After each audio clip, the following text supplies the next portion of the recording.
The marketplace of Veltraxis was alive with energy, a cacophony of sights, sounds, and smells that assaulted the senses.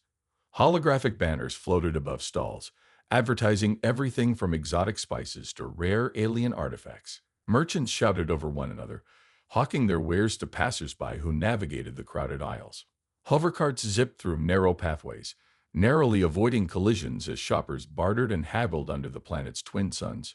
It was chaos, but controlled chaos, maintained by the ever-watchful presence of royal guards stationed throughout the area. At the edge of the market, tucked between a spice vendor and a repair shop, sat Cal Doran. He was an unassuming figure, his weathered face lined with scars earned not just in battle but also from years of survival on the fringes of society.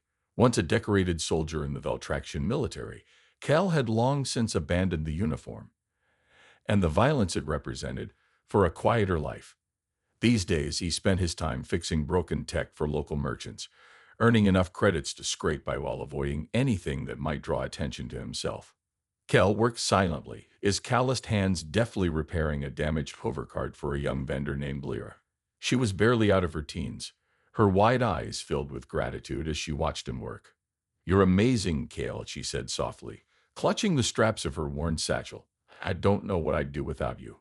He grunted in response, focusing intently on recalibrating the cart's stabilizers. Kale wasn't much for conversation these days. Too many memories lingered beneath the surface, ready to resurface if he let his guard down. Still, he appreciated Lyra's kindness. Most people steered clear of him, wary of the haunted look in his eyes and the faint hum of energy that seemed to emanate from the device strapped to his forearm, a relic of his past that he rarely spoke about. As Kel tightened the final bolt, a commotion erupted nearby. Shouts echoed through the market, followed by the unmistakable sound of heavy boots stomping across the pavement. Turning slightly, Kel saw a group of thugs pushing their way through the crowd, led by none other than Dax Rin. Clad in black armor reinforced with jagged metal plates, Dax cut an imposing figure. His reputation preceded him, a merciless enforcer hired by underground syndicates to extract protection money from vulnerable merchants. Those who refused to pay often found themselves facing far worse consequences. Lyra froze, her face pale as Dax approached her stall. "Please," she whispered, gripping Kel's sleeve. "Don't leave me alone." Kel hesitated, torn between his desire to avoid trouble and his instinct to protect the girl. Before he could decide, Dax stopped in front of Lyra's cart, sneering down at her. "Time's up, kid," he growled, extending a gloved hand. "Pay up or pack up. Your choice." I can't," Lyra stammered, clutching her satchel tighter. "I've barely made enough to cover rent this month. Please give me more time." Dax chuckled, a cold, humorless sound that sent shivers through the surrounding crowd. "More time? You think I care about your sob story?" Without warning, he grabbed her arm and yanked her forward, sending her sprawling to the ground. The contents of her satchel spilled out, coins clattering across the pavement, along with a few precious trinkets she'd been saving to sell. Cal's jaw tightened as he rose slowly to his feet. The scars on his knuckles stood out starkly against his weathered skin, a testament to battles fought and survived. For a moment, he considered walking away, letting the guards handle the situation. But something snapped inside him when he saw the fear in Lyra's eyes, the same fear he'd seen countless times before during his years in the military. Fear bred by those who thrived on power and cruelty. "You've got no right to treat her like that," Kel said, his voice low and steady, cutting through the tension like a blade. Dax turned, his lip curling into a sneer. "Oh, look who decided to grow a spine. What are you gonna do, old man? Lecture me?" The crowd parted as Kel stepped closer, positioning himself between Dax and Lyra. Nearby, a group of royal guards watched warily, their weapons holstered but their hands hovering near the triggers. They were trained to intervene only when absolutely necessary, preferring to observe and assess threats before acting. For now, they remained silent, content to let the confrontation play out. "Leave her alone," Kel repeated, his tone leaving no room for argument. "She hasn't done anything to deserve this." Dax laughed, a harsh, mocking sound that grated on Kel's nerves. "And you think you're gonna stop me? Look at you. Some washed-up has been playing mechanic. Pathetic." Before Kel could respond, Dax struck, driving his fist into Kel's jaw with brutal force. Pain exploded through Kel's skull as he stumbled backward, nearly losing his footing. Blood trickled from the corner of his mouth, but he didn't fall. Instead, he straightened slowly, wiping the blood away with the back of his hand. His expression was unreadable, his eyes glinting with a quiet fury that sent a ripple of unease through the onlookers. For a moment, it seemed like Kale might retaliate in kind, throwing a punch or drawing whatever weapon he carried. But instead, he raised his left arm, the one adorned with the mysterious device, and pressed a button on its side. A low-frequency pulse rippled outward, invisible yet palpable. Every electronic device within range flickered and died. Hovercarts sputtered to a halt, holograms vanished, and even the guards' comms crackled into silence. The effect was instantaneous and startling. Dax staggered, caught off guard as his plasma blade deactivated mid-swing. The crowd gasped, murmuring in awe and disbelief. No one moved, unsure of what to make of the sudden disruption. Kale locked eyes with Dax, his voice calm but laced with steel. Next time you pick on someone weaker than you, remember this moment. Because I won't hesitate to take you apart piece by piece. Dax recovered quickly, his shock giving way to rage. You'll regret that, old man, he spat, backing away as the guards finally stepped forward to restore order. This isn't over. As the guards escorted Dax and his cronies out of the market, the crowd erupted into cheers, applauding Kale for standing up to the bully. Lara scrambled to her feet, tears streaming down her face as she hugged him tightly. Thank you, she sobbed. I don't know how you did it, but thank you. Cal patted her shoulder awkwardly, still reeling from the adrenaline coursing through his veins. He hadn't meant to reveal the full extent of his abilities. Not here, not now. But sometimes doing the right thing came with consequences.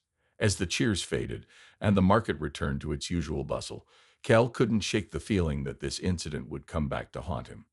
Little did he know, his actions had already drawn the attention of forces far beyond the reach of Veltrax's royal guards. The royal barracks were a stark contrast to the vibrant chaos of the marketplace. Inside, the air was sterile and cold, the walls lined with polished alloy that reflected the harsh fluorescent lighting.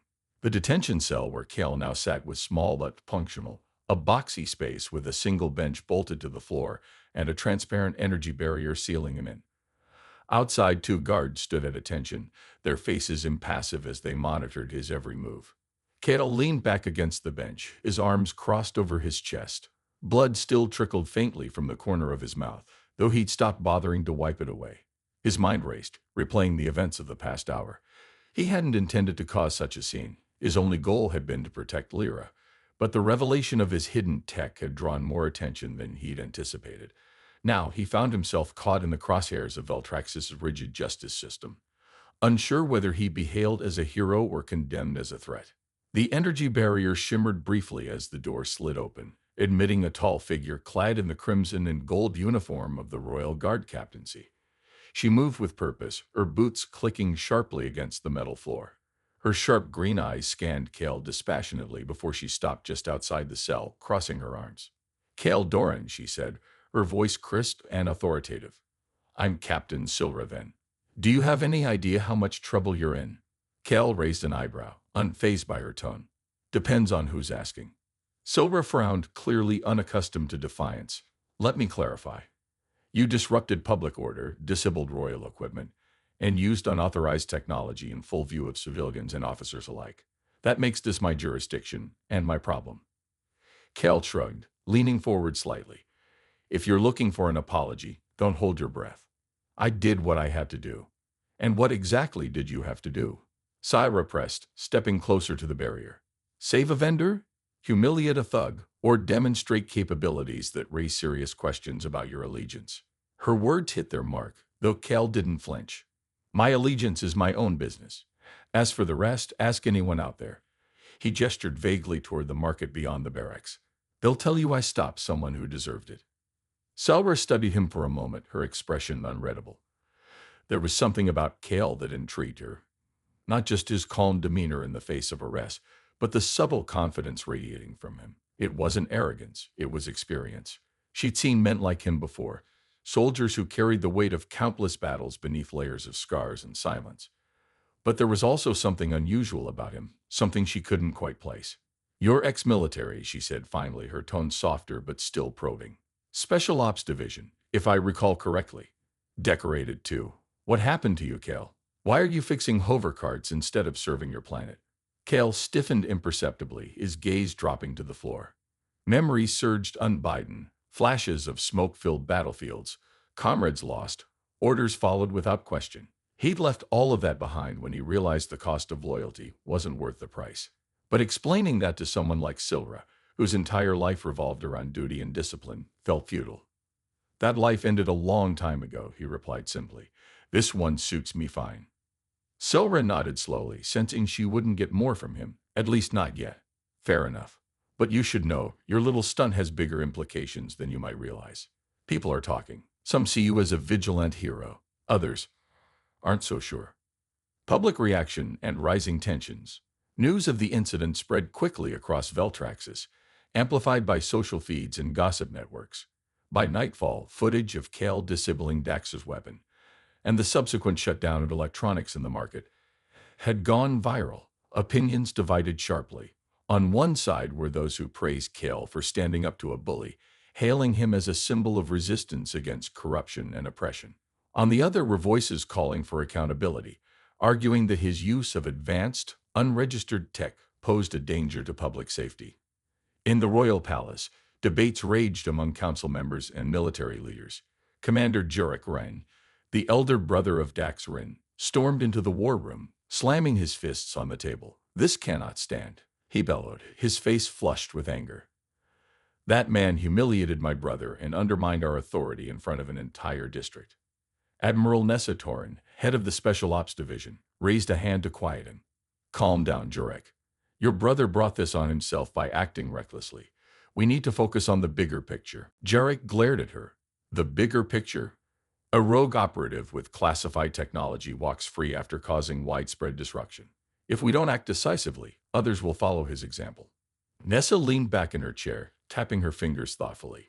We don't even know what kind of tech he used or where it came from. Until we understand the full scope of this situation, jumping to conclusions won't help. It's obvious where it came from, Jurek snapped. He's former Spec Ops. That means access to experimental gear he shouldn't still possess. Nessa sighed, rubbing her temples. Spec Ops assets are heavily regulated. If Kale retained anything post-service, it raises serious concerns. Not just about him, but about potential breaches within our systems. Their argument was interrupted by the arrival of Chancellor Morella Voss, the highest-ranking official in Veltraxis' government. Clad in flowing robes adorned with symbols of office, she commanded immediate respect as she entered the room. Her piercing gaze swept over the assembled leaders before settling on Jurek. Enough, she said firmly. Bickering achieves nothing. What we need is clarity and action. Captain Van, report. Silver stepped forward, saluting briefly before addressing the group. Kale Doran is currently detained pending investigation. Initial scans of his device suggest it operates on principles similar to EMP technology, but with precision targeting. Its origin remains unclear, though preliminary analysis indicates possible ties to classified projects. Morella nodded, her expression grave. And public sentiment? Divided, Syra admitted. Support for Kale is growing among certain factions, particularly those disillusioned with current policies. However, critics argue that tolerating his actions sets a dangerous precedent.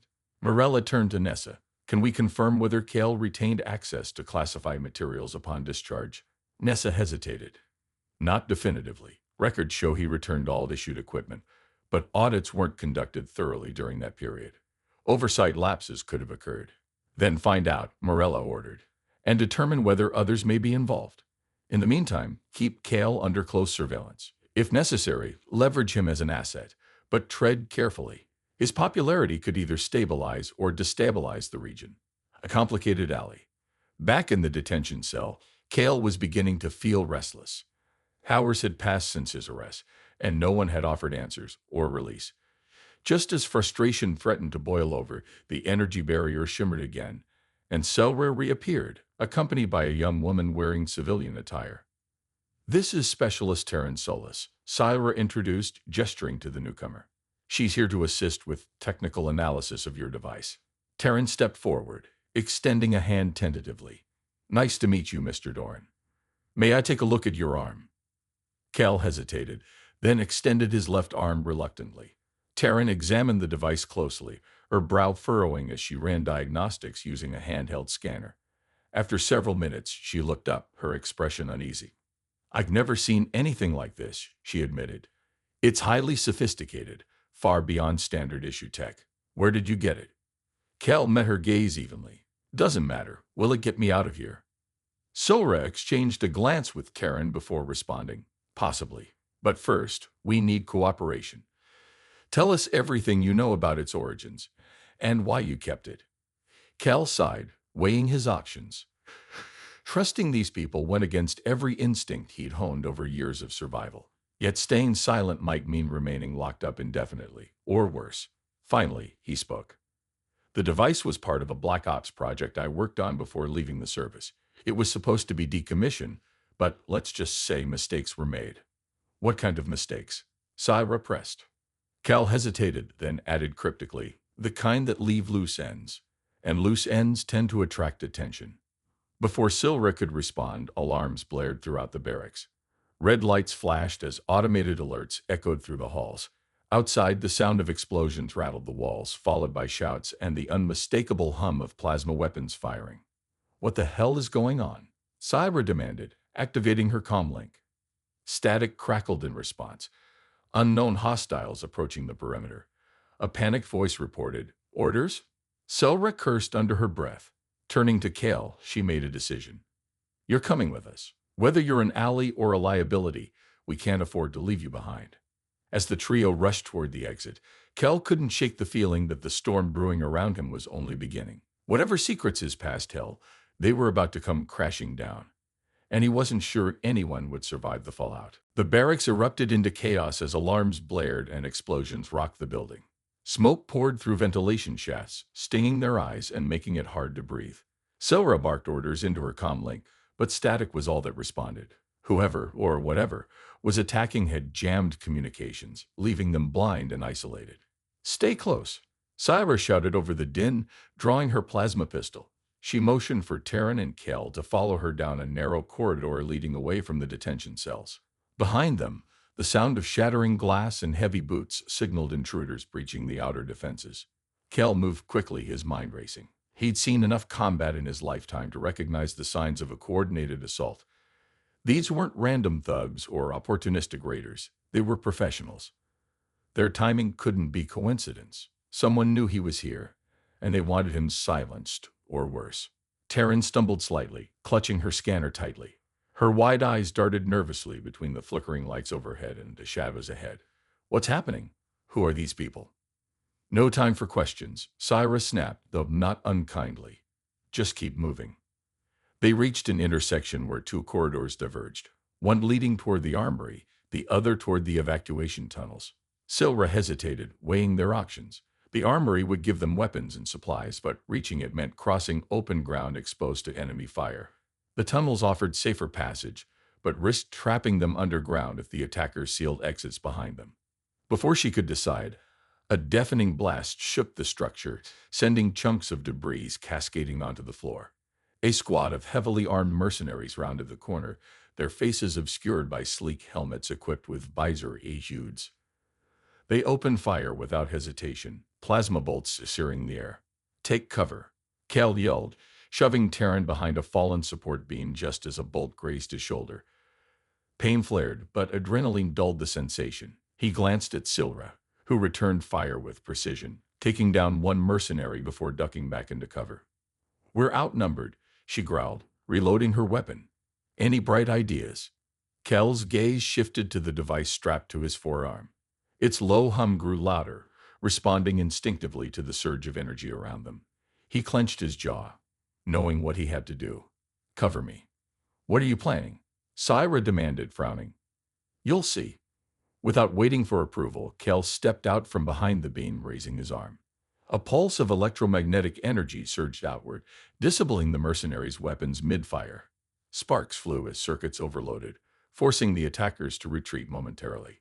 Silra stared at him, stunned.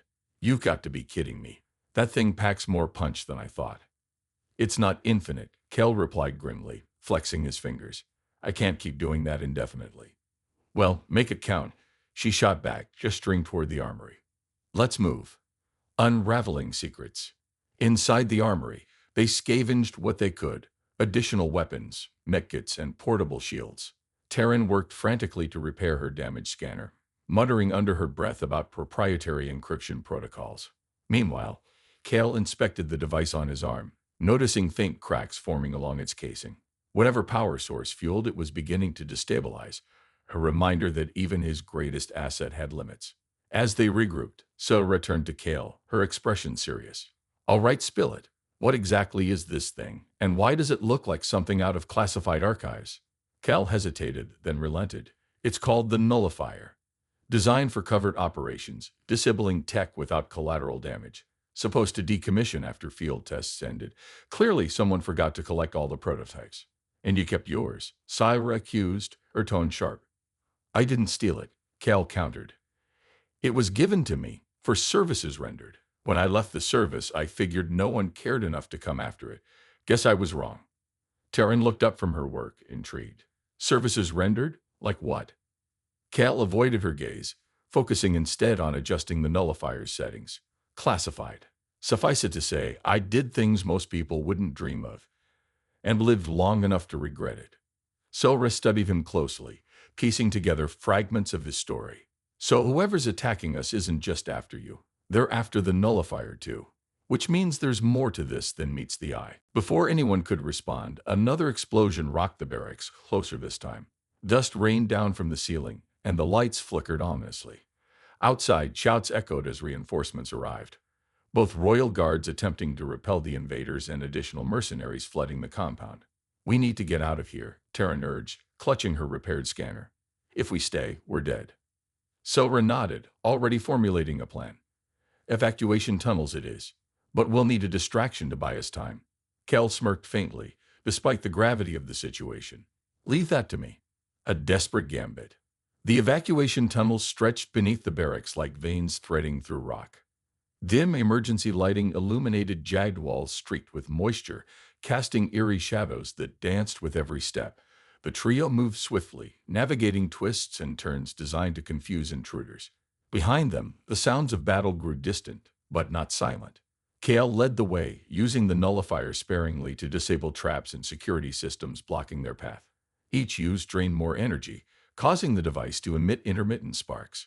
He knew it wouldn't last much longer, but he pushed the thought aside, focusing on survival. At one point, they paused in a chamber filled with ancient machinery, remnants of Eltraxis's early industrial era. Pipes hissed steam, and gears groaned as they rotated slavishly. Taryn examined the equipment curiously, her brow furrowed. This place shouldn't exist anymore, she murmured. These tunnels were supposed to be sealed decades ago. Guess old habits die hard, Kel quipped dryly. Sometimes secrets are better left buried. His words hung in the air, heavy with implication. Silra exchanged a glance with Taryn, both women sensing that Kel was holding back vital information. But now wasn't the time to press him. Not when danger lurked around every corner. Suddenly, the ground trembled violently, throwing them off balance. A section of the ceiling collapsed, sealing the tunnel behind them. Dust choked the air as they scrambled to their feet, coughing and disoriented. That wasn't natural, Syra muttered, brushing debris from her uniform. They're trying to trap us down here. Kel nodded grimly. Then we better find another way out, fast. Taryn activated her scanner, scanning for alternative routes. After a tense moment, she pointed toward a narrow passageway partially hidden by rubble. There's a maintenance shaft that leads to the surface. It's unstable, but it's our best shot. Without hesitation, they began clearing the debris, working together to create an opening wide enough to squeeze through. As they climbed into the shaft, the nullifier sputtered ominously, its casing cracking further. Kale gritted his teeth, willing it to hold out just a little longer. Emerging into chaos, the maintenance shaft deposited them in an alleyway near the outskirts of the market district. The scene unfolding before them was apocalyptic. Fires raged unchecked, consuming stalls and buildings alike. Civilians fled in panic, trampling each other in their desperation to escape. Above, hovercrafts circled, exchanging fire with unknown assailants cloaked in stealth technology. Kel surveyed the devastation, his heart sinking. This wasn't just an attack on the barracks. It was a declaration of war. Whoever orchestrated this hadn't come to negotiate or intimidate. They'd come to destroy. They're targeting civilians, Syra observed, her voice tight with anger. This isn't about you anymore, Kale. It's about sending a message. A message to whom? Taryn asked, her voice trembling. To everyone, Kel replied quietly, to show they can strike anywhere, anytime, and there's nothing we can do to stop them. As they debated their next move, a shadow detached itself from the smoke-filled haze. A lone figure approached, clad in black armor adorned with glowing sigils. His helmet retracted, revealing a face etched with cruelty and malice. Commander Jarek Rin, Syra spat, raising her weapon. Should've known you'd stoop this low. Jarek smirked, unfazed. Stoop? No, Captain. I'm merely cleaning up loose ends. Starting with him. He pointed directly at Kale. Kale stepped forward, meeting Jarek's gaze with cold resolve. You picked the wrong day to start a fight. Jarek laughed, drawing a blade charged with crackling energy. We'll see about that. For a moment, everything seemed to freeze. Then with a roar, Jarek lunged, sparking a brutal confrontation that would determine not only their fates, but the future of Veltraxis itself. The alleyway erupted into chaos as Kale and Jarek clashed, their movements a blur of precision and fury. Sparks flew as Jarek's energy blade met Kale's hastily improvised defense, a jagged piece of debris he'd grabbed from the ground. Despite his age and injuries, Kale fought with the instincts of a seasoned warrior, dodging strikes and countering with calculated blows. But Jarek was relentless, his attacks fueled by rage and arrogance. You think you can stop me, old man? Jarek sneered, swinging his blade in a wide arc. You're nothing but a relic, a ghost of a war no one remembers. Cal didn't respond, focusing instead on finding an opening. He knew better than to engage in banter during combat. Words wasted breath that could be used for survival. With a swift sidestep, he avoided another strike and slammed his makeshift weapon into Jarek's armored side. The impact sent Jalek stumbling, giving Cal precious seconds to reassess the situation.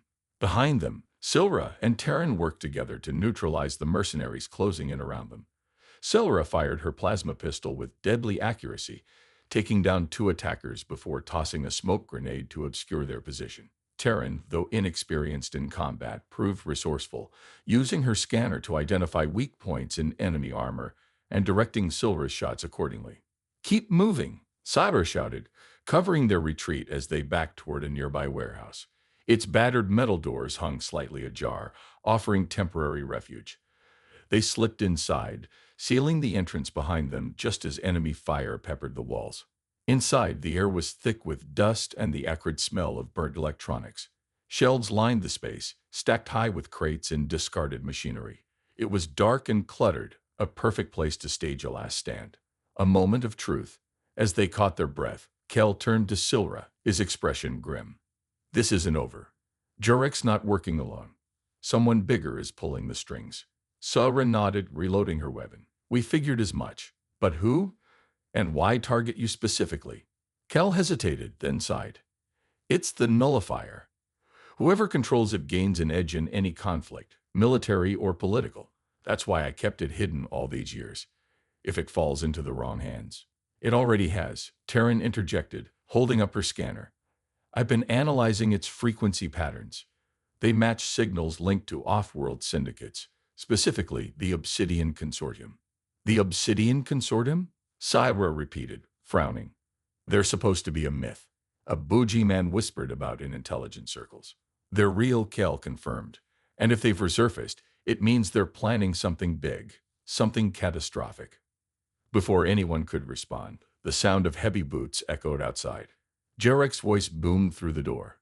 Come out, Kale. You can't hide forever.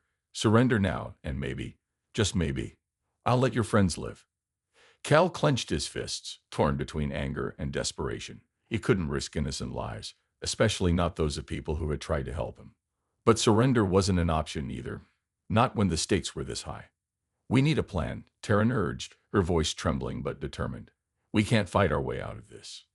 Cal glanced at the nullifier on his arm, noticing fresh cracks spreading across its surface. Its hum grew erratic, a sign that it was nearing failure.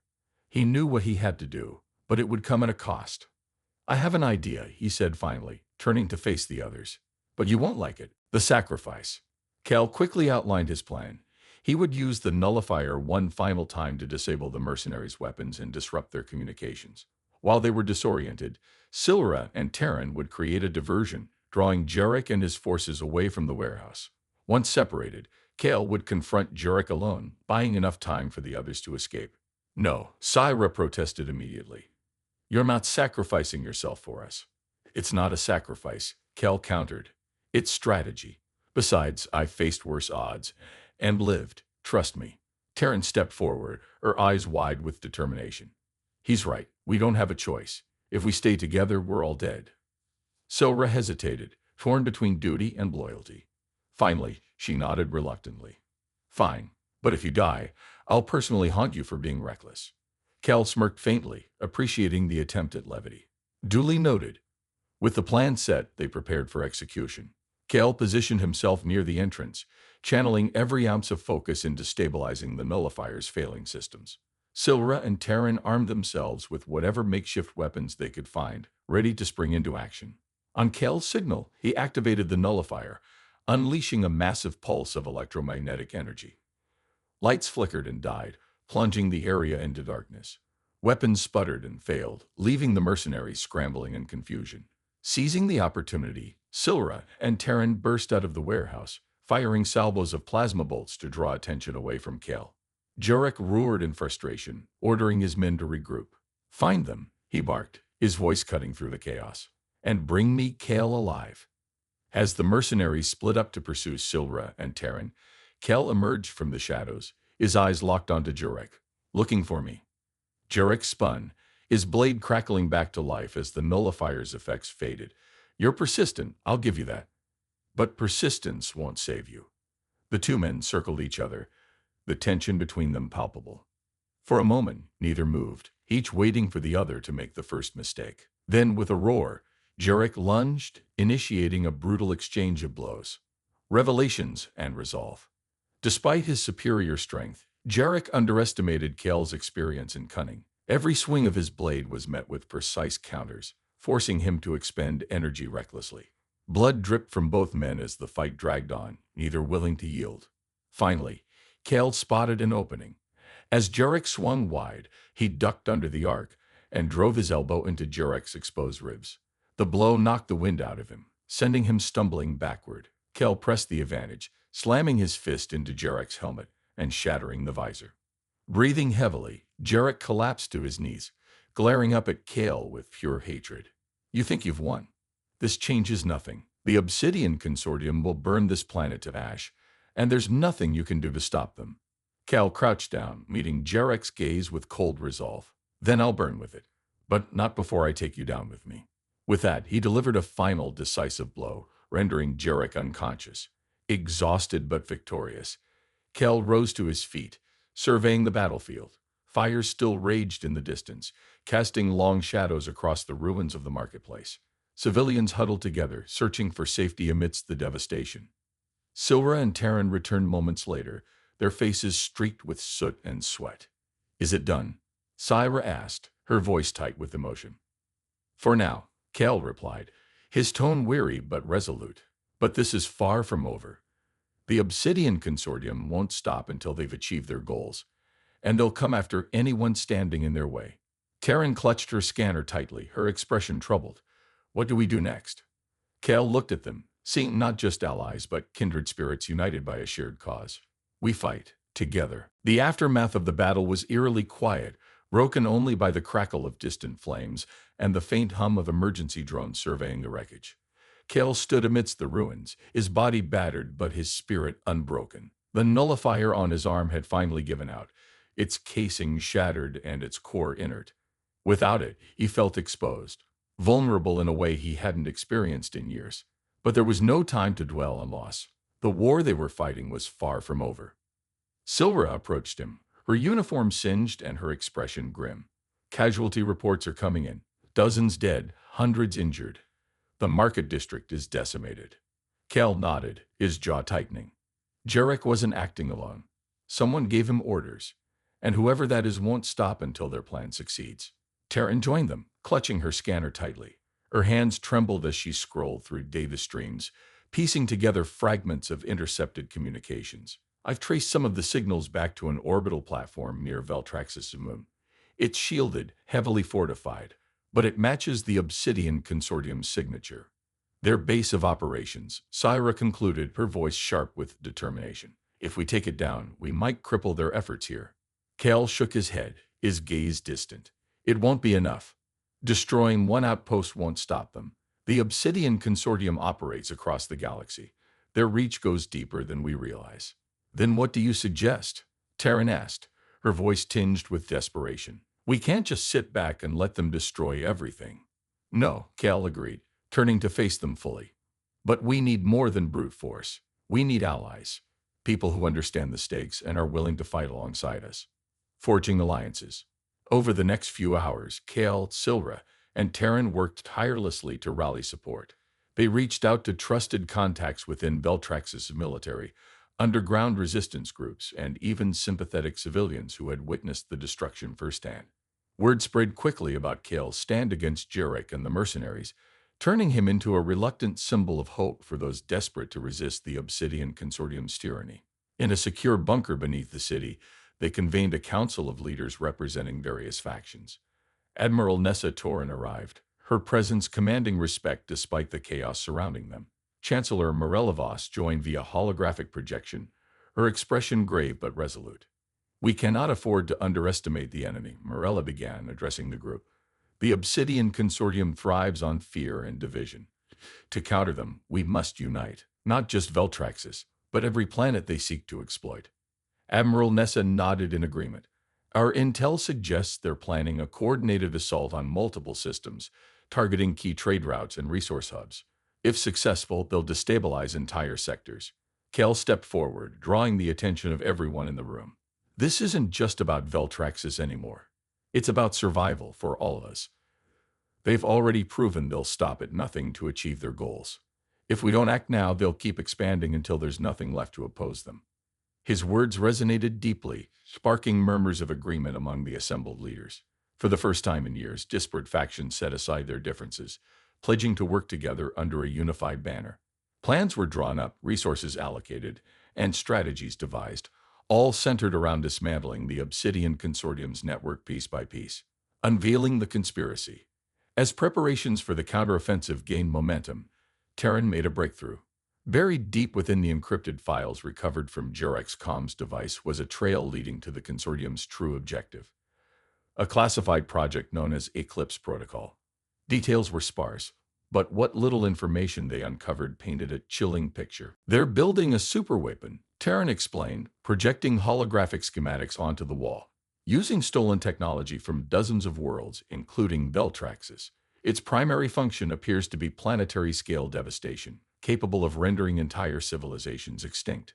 Silra cursed under her breath, pacing anxiously. If they deploy it, no one will be safe, not even planets outside their immediate sphere of influence. Kel studied the schematics carefully, his mind racing. Where are they constructing it?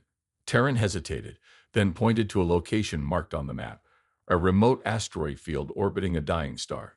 Here, it's hidden, isolated, and virtually impossible to breach without insider knowledge. Which means someone on the inside has to guide us, Syra concluded, glancing at Kel. Are you ready for this? Kel didn't hesitate. Do I have a choice? Into the unknown. Days later, a small strike team prepared to infiltrate the Obsidian Consortium's orbital platform. Led by Kel, the group included Silra, Taryn, and a handful of elite operatives handpicked for their skills and loyalty. Disguised in captured enemy uniforms, they boarded a stolen transport vessel and set course for the asteroid field. The journey was fraught with tension. Each member of the team knew the odds were stacked against them, yet none wavered in their resolve. As they approached the platform, Kel addressed the group one final time. This mission won't be easy, he said, his voice steady and unwavering. Some of us may not make it back, but if we succeed, we'll deal a blow to the consortium that they won't recover from easily. Remember why we're here and who we're fighting for. With that, they docked at the platform and initiated their infiltration. Moving silently through dimly lit corridors, they disabled security systems and neutralized guards with precision. Every step brought them closer to the heart of the operation and the truth behind Eclipse Protocol. Finally, they reached the central chamber, where a massive construct loomed before them. Tubes of glowing energy pulsed rhythmically, feeding power into the weapon's core. At the center of the room stood a figure clad in black robes, their identity obscured by a hooded cloak. You're too late, the figure intoned, their voice cold and mechanical.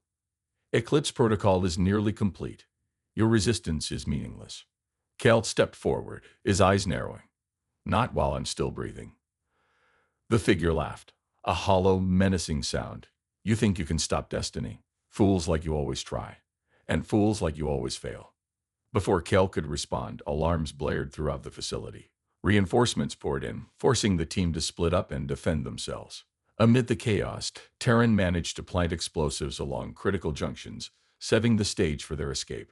Go, she shouted, triggering the detonation sequence. I'll hold them off. No, Kale yelled, reaching for her. We leave together. There's no time. Terran insisted, shoving him toward the exit. Trust me. Reluctantly, Cal followed Silra and the others, their retreat marked by explosions that rocked the platform. Behind them, Terran faced the advancing forces alone, her determination unwavering until the end. A new beginning. Back on Veltraxis, the surviving members of the strike team regrouped, mourning their losses while celebrating their hard-won victory. The Obsidian Consortium's plans had been delayed, but not destroyed. Eclipse Protocol remained a looming threat, its secrets scattered across the stars. Kale stood atop a hill overlooking the rebuilt market district, his scars a testament to battles fought and survived. Beside him, Selra placed a reassuring hand on his shoulder. We did what we could. Now it's up to the galaxy to finish what we started. Kel nodded, gazing at the horizon. This isn't the end. It's just the beginning. Somewhere in the distance, a ship powered up, its engines roaring to life. On board, coordinates flashed on a screen, marking the next destination in their fight against the Obsidian Consortium. Whatever lay ahead, Cal knew one thing for certain: he wouldn't face it alone. And so, with renewed purpose and unyielding resolve, the unlikely heroes prepared to embark on their greatest adventure yet, one that would determine the fate of the galaxy itself.